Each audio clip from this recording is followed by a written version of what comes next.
সহকর্মীবৃন্দ, আপনাদেরকে আমি একটি কথা বলি, এটা ব্যক্তিগতভাবে নিবেন না। কথাটি হচ্ছে, দেখুন, মানুষ আমাদের উপর আস্থা রাখতে চাইছে, আমাদের উপরে অর্থাৎ বাংলাদেশ জাতীয়তাবাদের উপরে। মানুষ অর্থাৎ দলমত নির্বিশেষে সাধারণ মানুষ যারা ভোটার এই দেশের, তারা বিএনপির উপরে আস্থা রাখতে চাইছে।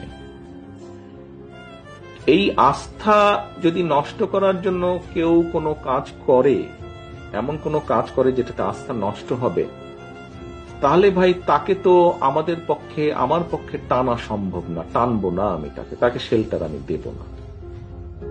এখানে দলকে স্বার্থপর হতেই হবে। কোন ব্যক্তির কারণে, কোন নেতার কারণে, কোন কর্মীর কারণে যদি মানুষের আস্থা নষ্ট হয়, তাকে আমরা ওন করতে পারবো না। বিকজ আমরা বহু ঝড় ঝঞ্ঝার ভিতর দিয়ে আজ এখানে এসে দাঁড়িয়েছি, বহু অত্যাচার নির্যাতনের ভেতর দিয়ে এখানে এসে দাঁড়িয়েছি আজকে আমরা।